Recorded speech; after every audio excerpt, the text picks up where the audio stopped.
క్యూనస్, నేను మీ చందు. నిజంగా మనిషి ఎంత దారుణానికి దిగజారిండు, ఎందుకు ఈ వ్యవస్థలో కీలకంగా వ్యవహరిస్తున్నాడు? నిజంగా పొడిగెళ్ళే అంశమేనా? మనిషి దేనికోసం ఇదంతా ప్రయత్నిస్తుండు?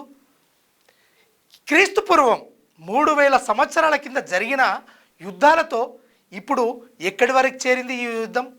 ఒక్కసారి పూర్తిగా పరిశీలించుకున్నట్టయితే ఈ యుద్ధం ఎవరెవరికి మధ్యలో జరుగుతుంది, అసలు దేనికోసం జరుగుతుంది? ఈ వీడియోను చూస్తూనే ఉండండి, పూర్తిగా చూడండి. ఆ తర్వాత మీ అభిప్రాయాన్ని కామెంట్ రూపంలో తెలపండి. Let's watch to full video.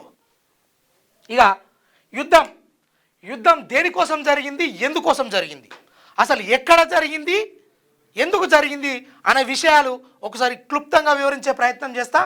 చూడండి మిత్రులారా, పూర్వం యుద్ధం అనేది హిరణ్యకశిపుడు అనే ఒక రాక్షసుడు తను ఎంతో పూజింపి దాని తర్వాత పొందినటువంటి జ్ఞానంతో ఇతరులను అందరినీ సంహరించాలనుకున్నప్పుడు, నేనే అధిపతిగా అని భావిస్తున్నప్పుడు అక్కడ ప్రత్యక్షమైనటువంటి జ్ఞాన సంపదను నాకే దక్కాలి, నాకే ఉండాలి అని కోరుకున్నప్పుడు ఈ యుద్ధం ఏదైతే జరిగిందో అది ఆ జ్ఞాన సంపదను తీసుకుపోయి ఆయన 7 సముద్రాలు, 7 సముద్రాల కింద దాచినట్టుగా మనకు పూర్వం చెప్తా ఉన్నది. అక్కడ యుద్ధం జరిగింది. ఈ దేనికోసం జరిగింది? యుద్ధము జరిగిన విషయం దేనికోసం అంటే జ్ఞానం కోసం జరిగింది, జ్ఞాన సంపద పత్రాల కోసం జరిగింది. అది ఎక్కడ జరిగింది? సముద్రాల కింద, 7 సముద్రాల కింద జరిగింది. సరే, అక్కడ యుద్ధము 7 సముద్రాల కింద జరిగింది, జ్ఞానం కోసం యుద్ధం జరిగింది. మరి తర్వాత యుద్ధం దేనికోసం జరిగింది? రామాయణం ఏదైతే ఉన్నదో మనము ఆరాధ్యంగా భావించేటువంటి రామాయణం యుద్ధం అనేది సీతాదేవిని ఎవరైతే రావణాసురుడు బంధించి తన అధీనంలో ఉంచుకున్నప్పుడు రాముడు చేసినటువంటి యుద్ధాన్ని అది ఎక్కడి వరకు వచ్చిందంటే రాముడు చేసిన దేవతల పట్ల ప్రేమ అనురాగాలు, ఈ సభ్య సమాజంలో అన్ని మతాలను గౌరవించే ప్రతి ఒక్కరు కూడా ఇవి చూడాల్సిన అంశాలు. ఎందుకంటే సీతాదేవి ఏదైతే రావణుడు చేసినటువంటి ఆ పనికి రాముడు యుద్ధం ప్రకటించి ఆ యుద్ధంలో గెలిచినప్పుడు అక్కడ యుద్ధం ఎక్కడ జరిగింది?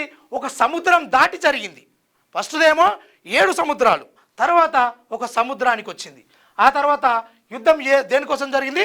సీతాదేవి యొక్క రామాయణంకు సంబంధించి యుద్ధం జరిగింది. మరి తాటు యుద్ధం దేనికోసం జరిగింది? తాటు యుద్ధం వచ్చేసి రాజ్యం కోసం జరిగింది. ఇది కురుక్షేత్ర యుద్ధంగా మనం అనుకుంటాం. అక్కడ ఇద్దరు అన్నదమ్ముల మధ్య జరిగినటువంటి యుద్ధము ఏంటంటే రాజ్యం కోసం. ఈ రాజ్యం నీది, ఈ రాజ్యం నాది, ఇది నాది నీది అనే ఒక కొట్లాట మధ్య జరిగినటువంటి యుద్ధమే ఈ కురుక్షేత్ర యుద్ధము. సరే, ఇక్కడ అయిపోయింది. ఇక్కడ ఎక్కడి వరకు వచ్చింది? ఫస్ట్ 7 సముద్రాలు, తర్వాత ఒక సముద్రం దాటి, తర్వాత ఒక రాజ్యంలోని ఒక ప్రాంతానికి సంబంధించి ఒక రాజ్యం దగ్గర. ఇవి ఫస్ట్ ఏమో ఇక్కడ జ్ఞానం కోసం జరిగింది సీతాదేవి, ఆ తర్వాత ఒక రాజ్యం కోసం కూడా కొట్టుకున్నారు. సరే, నెక్స్ట్ వచ్చేసి ఇక్కడ స్థలం కోసం యుద్ధం జరిగింది. అయోధ్య రామ మందిరం. ఇక్కడ ముస్లింలేమో అది బాబ్రీ మసీదుకి సంబంధించింది, ఇది మాది అని, హిందువులేమో ఇది మాది, ఇక్కడ అయోధ్య రాముడు వెలిసినటువంటి జగ అని చెప్పేసి అక్కడ యుద్ధం జరిగింది. దేనికోసము ఈ యుద్ధం అంతా? స్థలం కోసం. ఆ స్థలం మాది మీది అనే దానికోసం కొన్ని సంవత్సరాలు ఇది కోట్ల ద్వారా సాధించినటువంటి ఒక యుద్ధం. అయితే ప్రాంతం ఎక్కడ? అదే ప్రాంతంలోని ఒక జగను చూపిస్తూ, ఒక స్థలాన్ని చూపిస్తూ ఈ స్థలం మాది మీది అనేది, అంటే దాదాపుగా 7 సముద్రాలు అయిపోయింది, తర్వాత సముద్రం అయిపోయింది, ఒక రాజ్యం అయిపోయింది, ఒక స్థలం, ఒక ప్రాంతానికి వచ్చేసినాం. అంటే యుద్ధము ఎంత దగ్గరికి వస్తుందో చూడండి. ఇక్కడ అర్థం చేసుకోవాల్సింది ఫస్ట్ అక్కడ జ్ఞానం కోసము, తర్వాత సీతాదేవి విషయంలో, తర్వాత రాజ్యం విషయంలో, తర్వాత స్థలం కోసం యుద్ధం చేసుకుంటున్నాం. ఇప్పుడు ఎక్కడి వరకు వచ్చింది యుద్ధం? ఈ యుద్ధం అనేది నిజంగా మీరు చెప్తే నమ్ముతారో నమ్మరో తెలియదు, కానీ రోజు మనిషి యుద్ధం చేస్తూ ఉన్నాడు.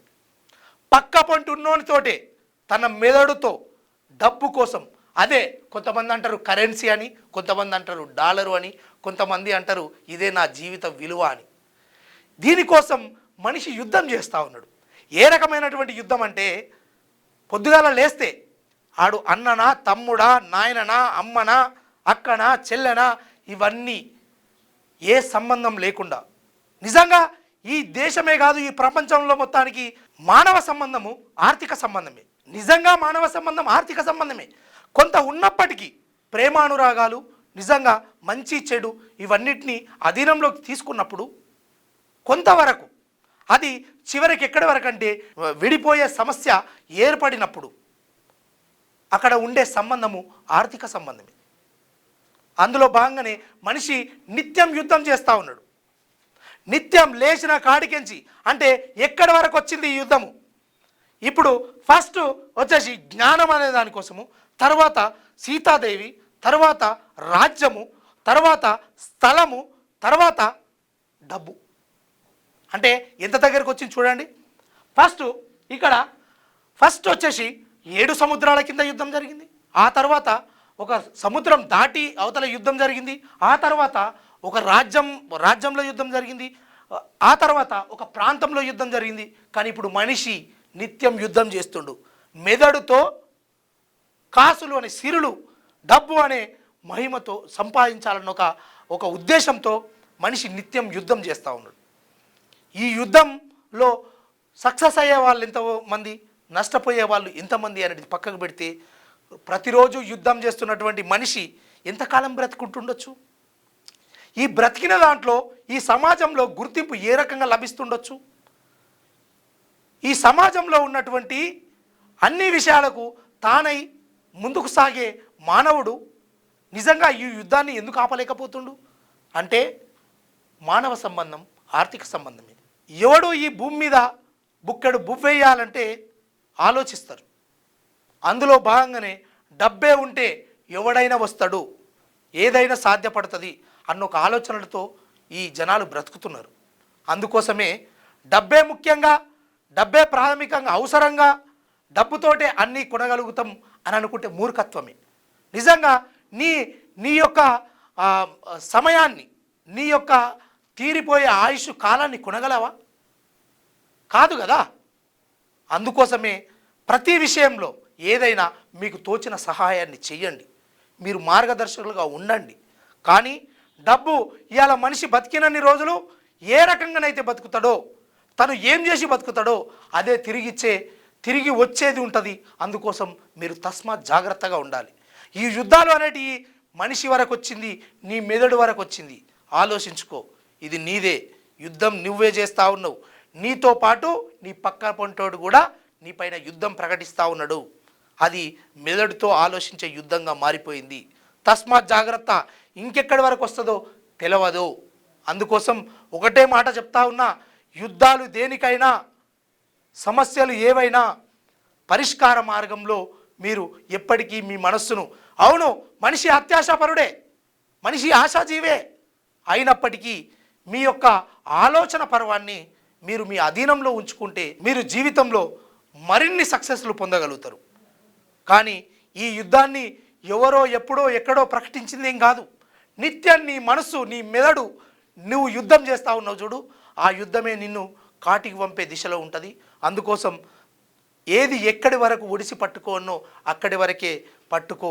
ఇతరులదంతా నాకే కావాలన్నప్పుడు ఆ యుద్ధంలో నేను మరణించదవు.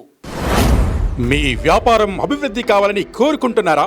అయితే వెంటనే క్యూనస్ని సంప్రదించండి.